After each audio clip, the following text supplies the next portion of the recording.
means necessary.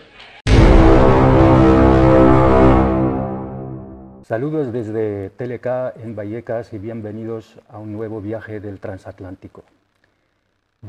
Soltamos amarras en Vallecas y hacemos un viaje a tan solo 14 kilómetros del sur de la península. El objetivo es ese país tan lejano y tan cercano a la vez, Marruecos, ese gran desconocido e incómodo a la vez. Y nos acompaña Sonia Moreno, corresponsal, periodista y colaboradora con varios periódicos en España y radio también.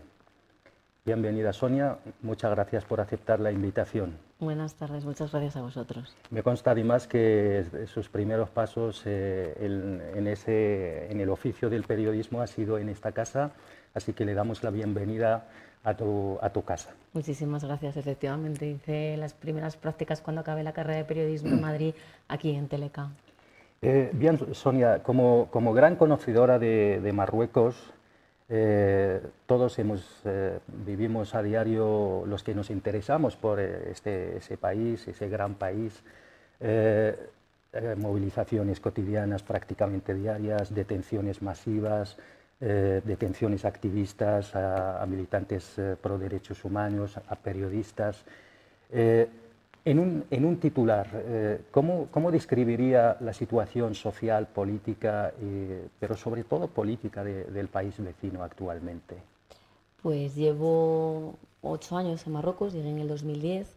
Efectivamente fueron en ese momento, tanto 2010 como 2011, momentos también de mucha detención y manifestación, porque primero estaba el campamento saharaui de Misik y después vino la primavera árabe, que bueno, se formó un movimiento en Marruecos, el 20F, y salía también mucho a la calle. Luego eso se acabó extinguiendo, pues, porque se hizo una reforma constitucional, se presentaron las elecciones y ganaron los islamistas y bueno, paró. Siempre ha habido manifestaciones, o sea, estos años ha habido manifestaciones de parados, siempre. Por ejemplo, las personas invidentes también suelen hacer manifestaciones, diplomados en paro y de diferentes colectivos, pero con mucho más, digamos, tranquilidad. Y ahora volvemos otra vez, efectivamente, a manifestaciones diarias y, por lo tanto, cuando hay ese tipo de manifestaciones, pues siempre acaban las fuerzas de seguridad ejerciendo efectivamente presión y acaban detenciones. Y hay unos cuantos frentes abiertos ahora mismo en Marruecos. Has hablado de la primavera árabe. Yo recuerdo entonces aquí en España, no solo en España, sino también en general en Europa, cuando el pueblo marroquí salió a las calles a pedir libertad, dignidad y justicia social. Desde aquí muchos líderes de opinión se apresuraron a decirnos o a intentar convencernos de que Marruecos era la excepción. Mi pregunta es, ¿realmente Marruecos fue la excepción alguna vez? Y si es así, ¿en qué quedó aquello? Es verdad que no pasaron las cosas que pasaron en Túnez o que pasó en Egipto, o sea, no hubo una estabilidad social ni económica, porque, como te comentaba, ha habido pues, una reforma constitucional, el rey hizo por primera vez un discurso extraordinario que no se había visto nunca y digamos que como él tiene bastante poder, aunque yo creo que ha perdido algo, consiguió un poco calmar las cosas y no se vio la primavera árabe que se vio entonces. Lo que habría que plantearse ahora, creo, y aquí bueno, destapo un polvorín, es si ahora vivimos o no, lo he contado en algunos medios de comunicación últimamente, si estamos ahora viviendo la verdadera primavera árabe en Marruecos, sin que se sepa y sin ningún tipo de organización y sin ningún tipo de nombre. Porque, como te comentaba antes, hay muchos puntos distintos. Está Gerada, sí, las minas de carbón, está el Rif, detenidos, ¿no? Ahora, por ejemplo, en Gerada, en la última semana han muerto 5 personas. Sí. Y lo que ha hecho el Estado es detener a 9 personas. cada vez que hay manifestaciones. Pues hoy, por ejemplo, comiendo aquí en Madrid, se ha puesto en contacto conmigo la persona de la AMDEACH, Asociación Marroquí de Derechos Humanos allí, que van a hacer una pequeña rueda de prensa el jueves que viene en Rabat, en la Organización Marroquí de Derechos Humanos para hablar sobre el tema, porque Creo hay que detenciones. AMDH además habla de 1020 detenidos Sí, exactamente. actualmente. Sí, puede ser 20. Efectivamente hizo una rueda de prensa también la semana pasada para presentar el informe Sí, así del 2017 en la que yo estuve presente, y habla de detenidos políticos en general. Sí. Lo hemos contado en el programa de la SER de Derechos Humanos, Punto de Fuga. Habla de detenidos políticos y habla de mucha más represión, de muchos más detenidos, y no solamente detenidos porque salen a la calle, sino también porque reaccionan en Facebook. Sí, Que es el también, caso, por eso ejemplo, es, de Mortada, que le claro, han puesto ayer sí. el Tribunal de Sale le ha condenado a 5 años, y uno de los comentarios que hizo en Facebook era sobre Turquía, ¿no? Y sí, vamos. Has hablado de Primavera Árabe, del movimiento 20F. ¿Tú crees que el movimiento, primero, qué queda del movimiento aquel? Y segundo, hay una opinión que ya ha desaparecido, sin embargo hay gente que opina que toda la ola de movimiento, digamos, de manifestaciones y reivindicaciones tiene mucho que ver con aquel movimiento. ¿Sigue vigente por lo menos aquella idea básica del 20F o ya se ha extinguido? Los eslóganes de los que tú hablabas antes, ¿no? La honra y todas estas cosas que pedían, la justicia social y tal, esto sigue estando en las manifestaciones, y hay muchos lemas en las manifestaciones. Encontramos a veces banderas, cada vez menos, encontramos a personas que han estado en el 2011 en las manifestaciones, pero el movimiento como tal no existe, porque además, como sabemos, ese movimiento estaba también muy apoyado por todo lo que eran los islamistas, que después ganaron las elecciones y han desaparecido. Entonces yo ahora creo que es un movimiento mucho más social y mucho más importante que el del 11, que el del 20F. Ahora mismo hay un movimiento de la gente, del pueblo, de diferentes lugares, en los que están pidiendo bueno, pues justicia, en los que están pidiendo, bueno, porque están ahogados, unas mejores situaciones económicas. Y hablaba el Observatorio del Norte de Derechos Humanos, hablaba el otro día de que, perdón, esto podría ser la verdadera primavera árabe, por ponerle un nombre, que, bueno, Sí. que ahora sí que hay un movimiento, y también lo veíamos, que te comentaba antes de empezar el programa, en las mujeres. Un movimiento también, o sea, no solamente son movimientos, hay una gran desigualdad. Hay una gran desigualdad. En Davos se presentó un informe de Oxfam que dice que es el país con más desigualdad en el norte de África. Entonces, esa desigualdad, que es desigualdad por regiones y desigualdad por edades, porque son muchísimo más oprimidas las mujeres y los jóvenes, y también más oprimidas las personas en las aldeas o en Atlas que en las ciudades. Entonces, toda esa desigualdad está haciendo un poco de mella y está saliendo a la calle. Efectivamente, estamos viendo que actualmente se da digamos una gran fractura entre lo que podríamos llamar centro y periferia, ¿no? La mayor parte de los movimientos o de las reivindicaciones se producen en lo que es la periferia.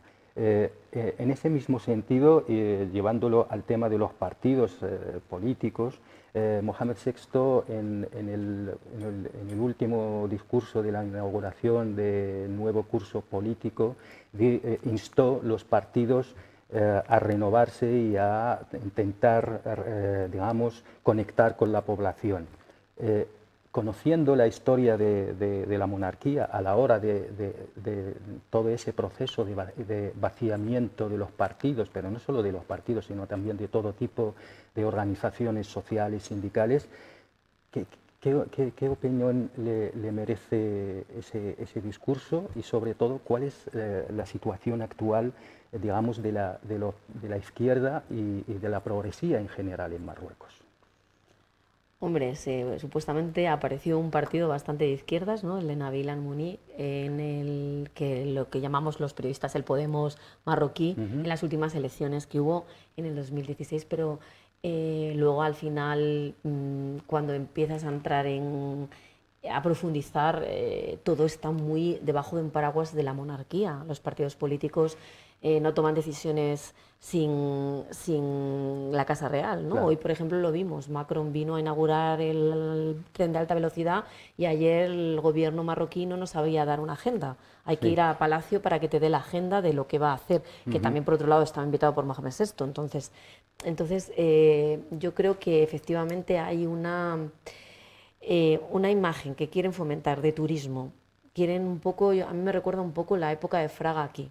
La época de fomentar el turismo, el desarrollo económico y social. Para eso están los low cost, cada vez vemos que hay muchas más líneas que unen Marruecos con España y con otras partes de Europa y del mundo, y entonces lo que están desarrollando es Tánger, Rabat, Casablanca, Marrakech, y por supuesto, por ejemplo, el AVE, o sea, el tren de alta velocidad al final es Tánger, Rabat, Casablanca. Entonces volvemos a invertir, ¿no?, esos 1.800 millones de euros en fomentar cosas que son en las grandes ciudades, o el desarrollo del Buregret, en el río que toda la zona de Rabat, o el puerto de Tánger, pero no profundizamos en sitios como Emilsil, que para llegar pues hay unas carreteras en las que prácticamente se rompe, o sea, que no puedes pasar, cuando llueve puede haber derrumbamientos. De hecho, actualmente me consta que hay una movilización enorme de los estudiantes porque el pretexto es un cambio de horario, sin embargo, tiene algo que ver con lo que decía, ¿no? Ese abandono absoluto a la periferia y a las zonas menos favorecidas. Ahí me has dado una idea, porque estos días, que está al lado de mi casa, las manifestaciones del centro de Rabat de los estudiantes, y no entendía mucho, ¿no?, por qué los estudiantes hacen unas manifestaciones con una excusa como cambiar el horario, que hasta ahora hemos tenido una hora menos que en España, y ahora cuando España ha cambiado la hora, Marruecos no la ha cambiado, con lo cual coincide. Y no entendía cuál era pero creo que por debajo hay otros motivos, efectivamente. Y entonces usan eso porque es más fácil, imagino, pedir los permisos, y es más fácil dar esa imagen, pero después por debajo hay otras cosas. Y de hecho, esta gente se ha incorporado mucho a estas últimas manifestaciones que ha habido de las mujeres en la calle, con el silbato el otro día, que hicieron una acción de reivindicar contra el acoso, la nueva ley de acoso, y estos chicos y estas chicas jóvenes han participado, o sea, que es decir, que se están sumando a reivindicaciones que efectivamente a lo mejor no tienen tanto que ver con la hora. Hay un hecho que yo, como alguien que ha residido, como marroquí, como alguien que ha pasado la mitad de su vida, o más de la mitad de su vida en Marruecos, que llama poderosamente la atención. Yo recuerdo en su momento era complicado criticar a la monarquía. No obstante, ahora vemos que hay críticas muy directas a Mohamed VI. De hecho, hay todo un repertorio de eslóganes, y de hecho nos hemos enterado que estos días han detenido a una mujer de Rabat, de Casablanca, perdón, que ha hecho un vídeo apelando directamente a Mohamed VI. Conociendo la importancia de la monarquía en la estructura social, política y económica, no tenemos que olvidar que la monarquía controla el 20% de la economía privada del país. Ese hecho nos tiene que preocupar, nos tenemos que preocupar. ¿O es un síntoma digamos, de una conciencia social más avanzada? Yo no sé si es una cuestión de apertura, pero sí que es cierto, y te lo comentaba antes, que desde que, por ejemplo, yo llevo viviendo en Marruecos estos últimos 8 años, una de las líneas rojas que teníamos los periodistas era la monarquía, y un titular como Mohamed VI era un problema, y ahora yo por lo menos siento una mayor libertad, y creo que hay una mayor libertad para hablar de la monarquía. Es más, hay un grupo de intelectuales que tienen en YouTube, lo que pasa que, claro, también se disculpa un poco a los intelectuales, no es lo mismo que una persona que sale como un rapero o alguien que denuncia a Mohamed VI y al final va a la cárcel, pero este grupo de intelectuales está haciendo tertulias y están hablando sobre la monarquía y son críticos con ella. Y yo hablaba el otro día con mi amigo Tariq sobre eso, ¿no? ¿Cómo es posible que estén emitiendo esto y no pase nada, pero pase con un chico que en la calle, pues yo qué sé, saca un cartel o algo, ¿no? Y hoy precisamente un amigo me mandaba en WhatsApp, mira las últimas críticas al rey, ¿no? Bueno, una broma, a este va a tardar poco en ir a la cárcel, ¿no? Y es un marroquí de Sí. Rabat, ¿no? Me decía, este cuando vean esto va a tardar poco en ir a prisión. Entonces, no sé, creo que hay como una distinción dependiendo de quién critique o no. Pero creo que sí que hay una apertura con determinadas cosas, como por ejemplo es el tema del Islam, y creo que también hay una apertura, y el tema de la monarquía. Sin embargo, con el tema territorial todavía no hay no hay, por ahí no se puede. Oye, en otro plano de cosas, sabemos los grandes intereses que hay entre los distintos gobiernos de España y el régimen marroquí. Intereses de todo tipo, económicos, inmigratorios, en cuanto a la lucha contra el terrorismo. ¿Cree que estos intereses están ahora mismo lastrando un desarrollo equitativo para la población marroquí? Eh, sí, o sea, hay una cosa que llevo diciendo desde que cuando vino el ministro de Interior, la primera visita, que lleva ya 2 oficiales y una oficial a Rabat y, bueno, Grande Marlaska, que dijo una cosa que comprendió rápidamente, se reunió con su homólogo marroquí y cuando salió se reunió con los corresponsales españoles y sus palabras fueron muy definitorias de que nosotros no vamos a poder hacer nada nuevo diferente a lo que se ha venido haciendo y lo que se va a venir lo que se hará. Es decir, da igual el tecnócrata político o persona que esté en el cargo, podemos intentar mejorar algo, pero hay unas relaciones por encima que sobrepasan lo que pueda hacer un ministro de Interior en estos momentos. Lo comentó, ¿no? Y yo creo que ahí está ya una cosa internacional de estrategia, que también está Estados Unidos, que también entra en juego Francia, que aunque parezca que no, entra en juego Argelia y otros países en el mundo, ¿no? Sí. Entonces, efectivamente, España está dando la cara por Marruecos en la Unión Europea. Esto no es de ahora, ahora Sí, así es muy claro, ¿no? Vino la secretaria de Estado de Migración, Consuelo Rumi, y dijo hay que pedir dinero a Europa por Marruecos porque Marruecos y Mauritania están recibiendo migración, etcétera, etcétera, y ahora ya lo dicen claramente. Pero yo fui profesora de español en la Comisión Europea y a mí hace ya 3 y 4 años, con todo el tema del acuerdo de pesca, muchas veces me han preguntado jefes de la Comisión Europea, ¿pero España con quién está? ¿Con Marruecos o con Europa? Y ha habido momentos de tirantez entre Europa y España, porque Europa ha considerado que España estaba más cerca de Marruecos. Cuando yo pregunto esto, siempre me dicen que es un poco por las relaciones que tenemos bilaterales. De hecho, cuando hay un problema entre Europa y Marruecos, España sigue teniendo sus acuerdos con Marruecos independientemente. Sí. De terrorismo, las oficinas comunes que tienen de policía, etcétera, ¿no? Entonces dicen, esto no afecta, pero geoestratégicamente estamos a 14 kilómetros, como has dicho, y somos los emisores y receptores, ¿no? Entonces sí es cierto que efectivamente me parece muy complicado que Europa vaya a hablar de Sáhara Occidental, el acuerdo de pesca, que condene, como no ha condenado casi más que las organizaciones internacionales, que haya 400 personas detenidas del RIF y que haya habido otras muchas más, ¿no? 1000 o más que han pasado por las cárceles, incluso menores. No, esto no creo que vaya a haber una condena por parte, porque ha habido mucha presión al gobierno español para que lo condene y el gobierno español no lo hace. Sí. Y a veces no lo hacen ni en petit comité. Cuando llamas para hacer una entrevista, a veces off the record sí que te dicen cosas, pero que yo creo que hay unos intereses generales que no van a hacer que España se vaya a poner a lo mejor los países nórdicos, los países del norte de Marruecos, de Europa, han sido más reivindicativos, pero si te fijas ahora ya no lo son tanto, tampoco. De hecho, no hace mucho, debo reconocer que a mí me sorprendió enormemente. La Marina marroquí disparó en el Mediterráneo a dos pateras y mató a Hayat y hirió de gravedad a varios jóvenes. ¿Cómo podemos explicar, tú que vives en Marruecos y tienes un conocimiento profundo del país, y de sus relaciones con Europa. ¿Cómo explicarías ese giro, ese atrevimiento? ¿Por qué disparó la Marina? Hay varios motivos que se han...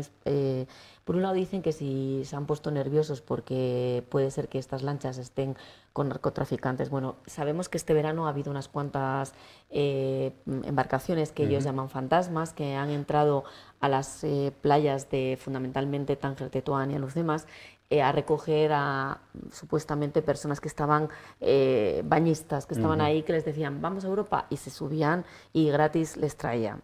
Que eso, hacían vídeos, ellos estaban encapuchados y con banderas de España, etcétera. Detrás de todo esto se supone que hay un movimiento, por un lado.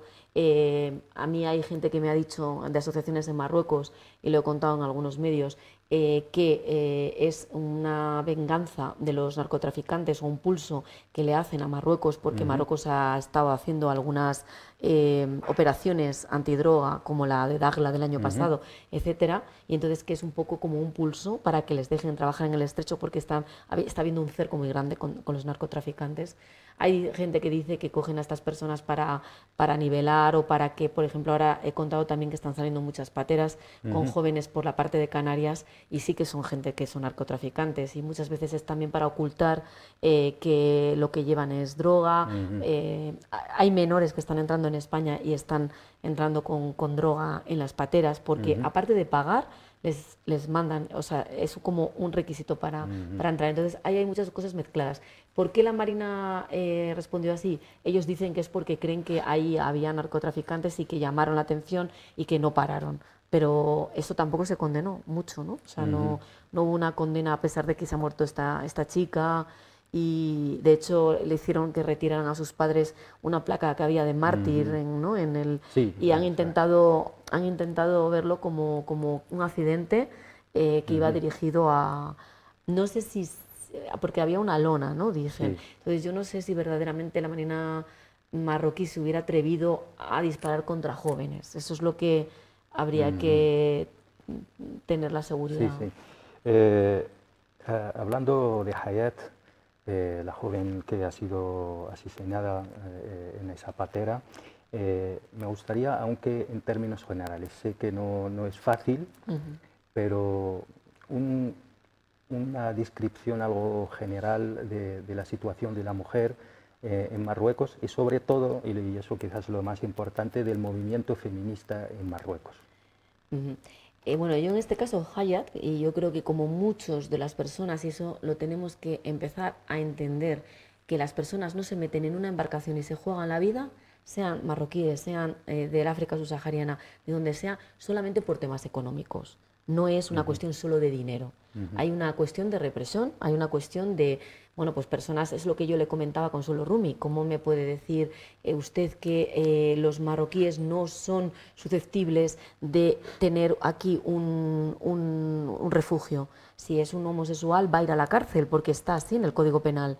O si se manifiesta libremente, o si dice que no es musulmán, o come en la calle en Ramadán, etcétera, va a ir a la cárcel. Es decir, que hay algunos derechos fundamentales que están registrados y que en Marruecos hacen que esto se vaya a la cárcel. Por lo tanto, así ACNUR lo dice, ¿no? Que estas personas tienen que ser acogidas.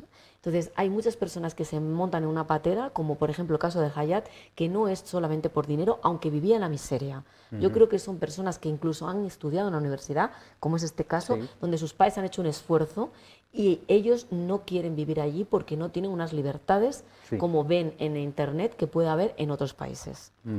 Entonces, esto me lo estoy encontrando muchísimo. Me estoy encontrando con subsaharianos que tienen máster y que vienen muchas veces por la guerra, pero también muchas veces porque no tienen oportunidades en sus países de desarrollo personal, no solo económico. Y yo creo que el caso de Hayat es así, y es el caso de muchas mujeres. Por eso ahora encontramos que hay muchas mujeres que también se suben, fundamentalmente marroquíes también ahora, porque antes eran más hombres y que se suben en las barcos, ¿no? Así. Y que están llegando, porque la situación de la mujer en Marruecos, pues bueno, a ver, hay ahora mismo una nueva ley. Ya ha habido una ley hace 2 años que lo que penalizaba era el acoso en la calle. Ahora vamos más allá y es la violencia contra la mujer. Pero seguimos teniendo un código penal en el que no se reconoce la violencia dentro del matrimonio. O sea, una violación de un marido está excusada. Entonces, no hay una ley integradora y las mujeres ahora nos están callando y están saliendo a la calle. Y cuando hablábamos antes de gente que está saliendo a la calle, uno de los colectivos que están saliendo son mujeres. Mujeres preparadas, mujeres jóvenes. Estamos con Sinefa Siki, que hace cómics. Bueno, y gente histórica, ¿no? Como Ifti Salazar, Movimiento Alternativo de las Libertades Individuales, que trajo un barco que desembarcó en Casablanca con mujeres que querían abortar. Es otra cosa, ¿no? Vemos abortos clandestinos todos los días en Marruecos porque no hay un derecho, y niños abandonados también. Y yo creo que hay muchas mujeres haciendo mucha presión en la calle. Ahora, a finales de noviembre, va a haber también una segunda experiencia de mujeres que salen por delante del Parlamento paseando para demostrar la libertad. Hablábamos antes del silbato, ¿no? De la campaña que se hizo, que tú llevas un silbato y si te acosan, pues silbas para que la policía se dé cuenta de que este señor te está acosando, porque supuestamente tiene que ir de 3 meses a 2 años a la cárcel. Pero me decía una chica durante esta acción, ¿qué pasa cuando yo voy a la policía a denunciar y el policía es él mismo me acosa? Claro, yo ahí le quería hacer una pregunta. No hace mucho estuve en Marruecos y sinceramente me llamó poderosamente la atención el número de canales que emiten desde el Golfo, principalmente desde Arabia Saudita, y que tienen una enorme impronta, digamos, integrista. A raíz de ello, por ejemplo, no hace mucho, Fizazi, un líder salafista, corrígeme si me equivoco, denunció a sus 3 mujeres, a sus actuales 3 mujeres, porque no le dejaban casarse con la cuarta. Visto todo eso, ¿se está dando digamos, un avance, un progreso, si a esto le podemos llamar a progreso, del integrismo religioso o salafista en Marruecos? Y relacionándolo con el tema de la mujer siempre. Sí, yo creo que sí. O sea, es decir, se ve mucho en los atuendos. Ahora mismo, por ejemplo, la señora que viene, que nos ayuda a varias personas en las casas, ¿no? Esta mujer llevaba un pañuelo normal, es una mujer analfabeta de Temara que no escribe ni lee, llevaba un pañuelo normal y del día a la mañana se vino con un pañuelo wahabista de Arabia Saudí, con otra forma, ella no sabe por qué ni por qué no, y es analfabeta, por lo tanto, imagino que le entra por los canales, efectivamente, tanto, por un lado, en las mezquitas, porque yo creo que Arabia Saudí, que ha pagado el tren que hoy Macron ha inaugurado y ha pagado un 25% de ese tren, que vale 1.800 millones de euros, por lo tanto, ahora mismo la puerta de atrás de Marruecos no es Europa, es Arabia Saudí. Por lo tanto, el discurso, igual que aquí está la M30, el wahabista, también lo está en las mezquitas de Marruecos. Entonces yo creo que esta mujer, por ejemplo, puede ser en la mezquita y puede ser también en estos canales de televisión, efectivamente. Sí que creo que en el norte de Marruecos, en Tetuán, en Tánger, se ve claramente cada vez más mujeres con niqab, cada vez más mujeres tapadas y con esos atuendos, sí. Bien, Sonia, como una última pregunta, quizás un poquito más general. ¿Qué futuro le augura a Marruecos? Visto todo lo que hemos dicho. A mí lo que a veces... A ver, yo creo que Marruecos es estable, ¿no? Porque además tiene muchos apoyos, pero a veces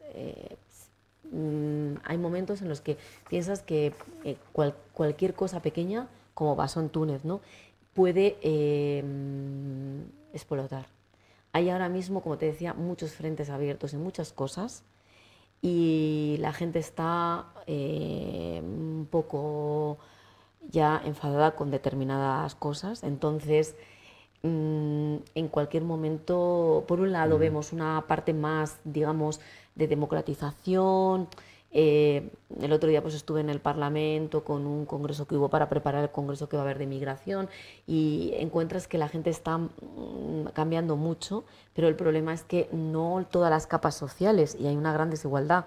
Entonces basta que ocurra una cosa para que todo y tenemos también pues, bueno, la monarquía, que puede que haya una sucesión, se habla, ¿no?, de una posible enfermedad del rey, el rey también muy ausente ha estado la primera parte del año, su hijo que está muy preparado pero que tiene 15 años, entonces bueno, ahí se dan unos, como todo, ¿no?, cuando hay algo que puede ser inestable es porque se dan varios factores al mismo tiempo. Entonces, por un lado el descontento, la desigualdad, y por otro lado, bueno, tenemos los partidos políticos. Marruecos está muy atomizado, hay muchos partidos políticos, la última vez ya tardaron muchísimo tiempo en negociar para formar un partido político, tuvo que entrar el rey para que se pusiera un presidente porque no se ponían de acuerdo, entonces puede desestabilizarse. Que cualquier cosa puede suceder, ¿no? Como dice el dicho marroquí, mientras estás en Marruecos no te extrañes. Sí, y cada día te das cuenta que conoces menos Marruecos que el día anterior. Muy bien, Sonia, muchas gracias, ha sido un placer, nos hubiese gustado tener más tiempo para charlar y seguir indagando en más asuntos, pero ya sabes el mandato imperativo del tiempo. Muchas gracias. Muchas gracias a vosotros. Hasta aquí nuestro viaje de hoy. Espérennos en una próxima entrevista. Muchas gracias. Hasta muy pronto.